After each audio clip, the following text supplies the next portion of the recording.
Hey Chris, how are you today? What's going on? Groggy, tired, but still here. Yeah. Too stubborn otherwise. Have you ever met a Parkinson's patient that says, I'm very well rested. I've slept great the last few years and everything's good and I'm so relaxed. I think once, but I can't remember if it was a dream or they were just lying to me. Or they were high or something. Yeah, there was definitely some an altered state of being, maybe, or maybe I was, dreaming about it or hallucinating it. Do you think we shame ourselves sometimes for Oh, yeah. feeling poorly? Like when someone asks how you're doing, we know they really don't mean tell Yep. me everything. So I often pause and I'll say, do you really want to know? And if it's Mm, a parky person, I'll say, oh, living the dream. yeah. But I we mean, all know what that means.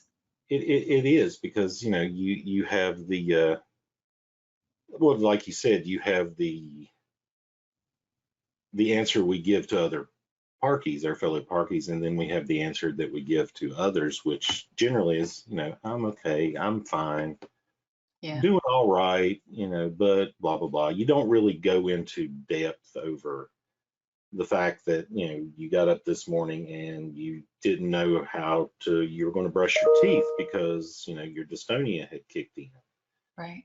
or Been having it in my neck lately. yeah, or how to take a shower. Yeah, mine has been in the neck here, and then this week it's in my pecs. So Oh, it's really? scraping and it's pulling, like this. Yeah, that was Saturday. Probably for about an hour and a half, 2 hours. It was like that after I got home from breakfast. And just, I mean, what do you do other than just sit and wait? And because you can't lay down because number one, you can't get comfortable like that. Um, you can try rubs, meds, whatever, and I mean, but that takes time for it to work. So you just sit there with your thoughts and try not to drive yourself in a little bit loopy, maybe. Don't let the sound of your own wheels make you crazy or drive you crazy. Exactly. I would say this, there's no comfortable space. People will say, are you okay? What can I do for you? You look really uncomfortable. Or my friends will often say, do you need a massage? Can I help you? With sciatica, they'd have to shove their fist way up into your like butt bone. So that'd be a Hmm. little awkward.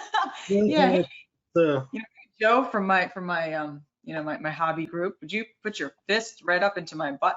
It's like sciatica that, is a strange thing. I Add was gonna in say, dystonia, I'll have to confer with some others. That may be a weird kink thing for some. sciatica, you know, I would you'd have everybody making that excuse after a while. But it is true that we suffer a lot of body aches, Oh yeah. pain. We have all kinds of like there are these maladies that are related and unrelated to Parkinson's. We also have comorbidities. Many of us have been diagnosed with things like lupus or fibromyalgia Yep. or Lyme disease or some autoimmune condition like I have celiac, which is a little bit different. And that is Yep. modified just by eating right. Hmm. But when I was working for somebody, and this came up, they gave me a pizza on my birthday after I got off the flight. It was full on flour crust. And I mouthed through it and I kept saying, are you sure this is gluten free? I called the server over like 5 times. Yeah, you're like, this tastes like real bread. I know the difference. And they weren't terribly apologetic. I think they were a little embarrassed. And then they kept saying, you're too sensitive to eat here. We can't feed you here. Instead of, we made a terrible mistake. That was a flour crust. Wow.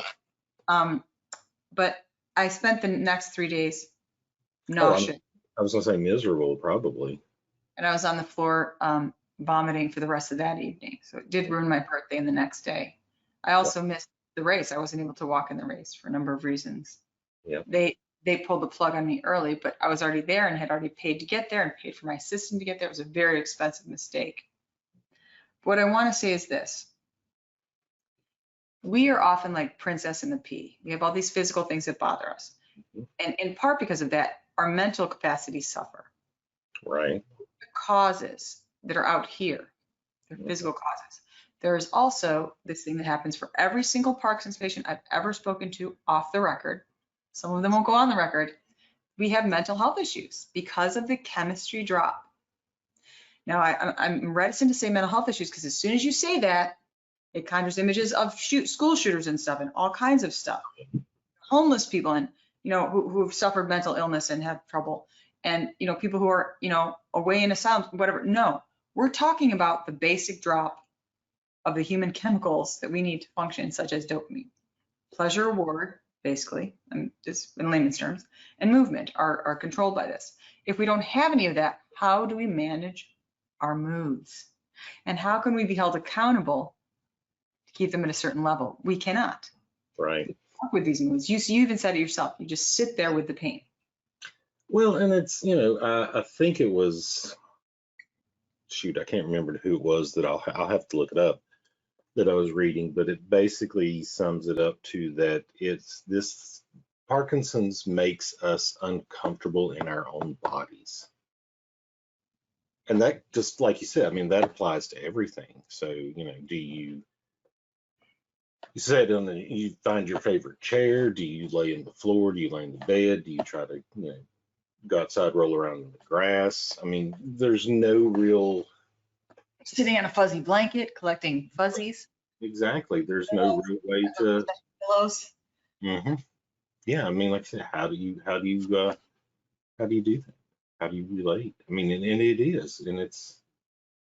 So the physical discomfort also makes us mentally. Oh, well, it's exhausting. That we're not quite right, or that we're different, or that we feel somehow. We don't want to be a burden, so we don't want to say anything, but we're just like gritting our teeth through this. If you think about it, depending upon the intensity of pain, how can we possibly be normal? How can we behave normally when we're in that much pain? You can't. I mean, we try, I think, and at least in my situation, I know we try, and I more often than not fail. Yeah. Because it's too much effort to wear that mask when you're just, Yes.